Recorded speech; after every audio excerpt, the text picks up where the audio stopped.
Hey there, wellness family. Today I'm going to be talking about how I still grieve for my sister and the loss of my marriage, but it's okay.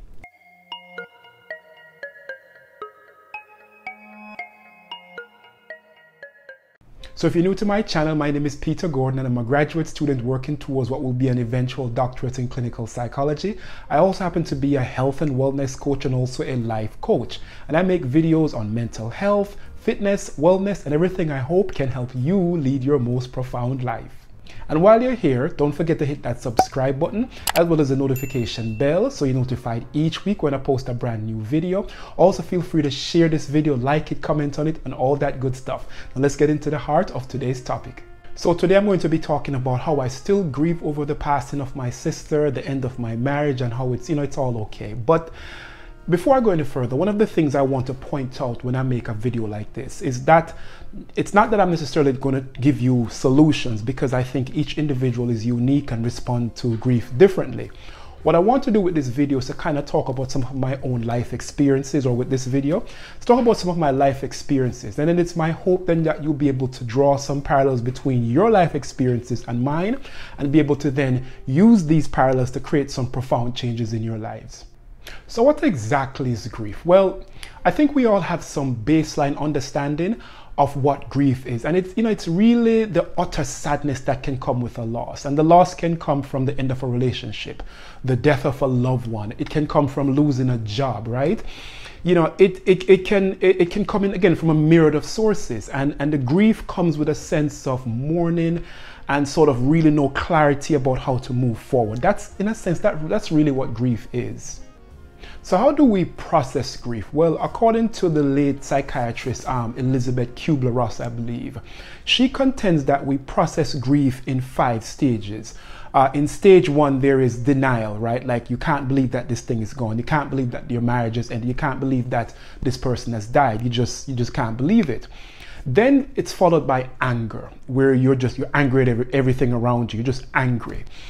Then there's bargaining. That's the 3rd stage. In bargaining, you start to say to a doctor, please, if you can do this, I'll do this. You bargain with God, if you would take me and just bring this life back.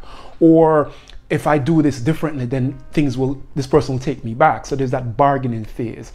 The 4th phase is depression. For the different people, that can last a long time or a short time, but the overwhelming sense of the loss can trigger depression. And the final stage is acceptance, where you've come to understand that this thing that you grieve for is really not coming back and it's gone, and now you've essentially accepted it. And in my case, almost 5 years ago, I lost my eldest sister, who I was very close with, to cancer. The funny thing about it was that even though I knew she was dying, I just didn't expect it. I really just wasn't prepared for it, if that makes any sense. And then about 5 or 6 months after my sister passed away, my marriage began to unravel. And again, I also wasn't prepared for that. So it was just this confluence of things that kind of came together, and it was just this snowball effect. And I went through a real grieving period. And it took me a while to get through the 5 stages of grief that I talked about. I was in complete denial for a while that my sister had passed. It was the strangest thing, Again, even though I knew she was dying, and then when my marriage fell apart, I was in denial that it was going to end, even up until the point when I signed the divorce papers. It was really, really, really strange. And then I found myself becoming angry. I was angry at everybody, God, the universe, anybody I could blame for my pain or my grief. I was hammering them with it, And then from that, I went into the bargaining phase, and that was kind of weird, because I was constantly talking to myself, constantly saying I could do this differently, I could do that, I could fix things. It was a weird stage, And then depression hit. And then the depression was different, because I don't quite remember it.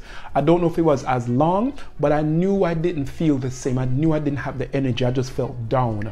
And then eventually I came to accept where I was, and it was a space that, again, it took me a while to get to. And once I got there, I just thought everything would be fine, and I'll be good to go. I've accepted that these things are no longer in my life. My sister is no longer there. I no longer have my sense of family. It's all good. I've accepted it.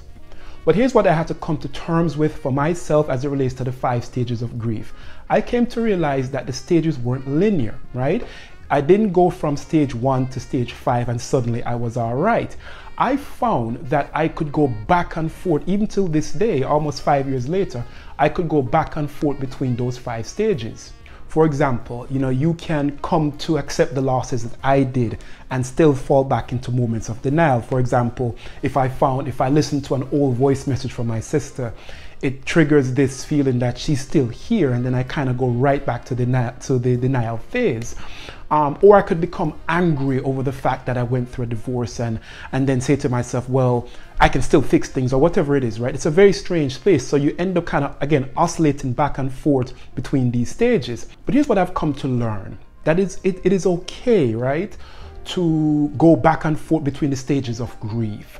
In a sense, it's kind of it's part and parcel of what makes us human. We have memories, and these memories become embedded into our psyche, right? And something that is attached to that memory can come up in front of us and remind us of that memory. And the next thing you know, we have a response to that memory, which is, as I pointed out, listening to my voicemail of my sister just reminds me of times I spent with her. So, we have memories, and memories just don't go away. And that is the reality of why I think it's okay to go back and forth between the stages. But I've come to believe that that is okay for me, I have found, right, that each time I circle back to the grief, it's less severe. It's almost as if I've become acutely aware of my emotional state. And in a way, I've become unafraid to acknowledge the pain that I'm in, and it's giving me the freedom to work through it on my own or get the help. In essence, it has made me realize that when I grieve, I learn something new about myself, and in the process, I grow. I develop new coping mechanisms, if you will. Essentially, I become self-aware, and in becoming self-aware, I tap into parts of my resilience I never knew existed. So I've come to believe that it's okay for me to grieve these losses and not attach a timeline to the process, because what I have found personally for myself is that when I attach a timeline or I force the healing process, there were aspects of my growth that I would actually miss out on.